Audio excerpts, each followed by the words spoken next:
November election will be the first time many young people will cast a vote. According to the Pew Research Center, more people ages 18 to 23 will vote in 2020 than in 2016. They're projected to make up 1 out of every 10 eligible voters. Our Claudia Rupcich spent the morning in an AP government class at Queen Creek High School, and she spoke to first-time voters about the importance of having a vote and what matters most to them.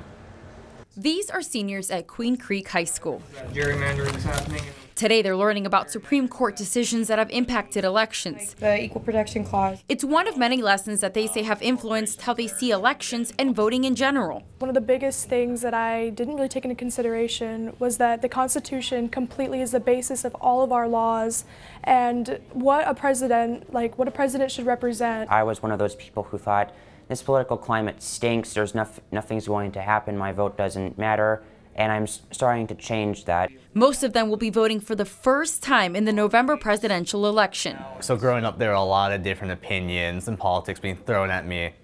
So I think now I'm actually finally able to have my own voice and make my own decisions in it. Most of them told us they are the next generation. My vote can make a big difference and how I can change policies not only within federal decisions, but local. We get to decide kind of what goes on in our lives. Decisions that are made affects us in almost every aspect. Our country is in our hands. So it's just whether or not they want to take that step or they want to continue to let the older generations dictate how the future is. So what's important to them? Well, I'm looking for somebody who can admit that they made mistakes and that they were wrong.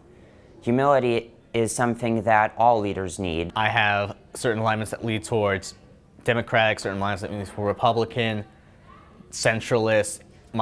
It's just me come to terms that my political alignment everywhere. Their minds aren't quite made up yet, but they're sure about one thing. They'll vote and have their voices heard. Claudia Rupcich, ABC 15 Arizona. We want to take a live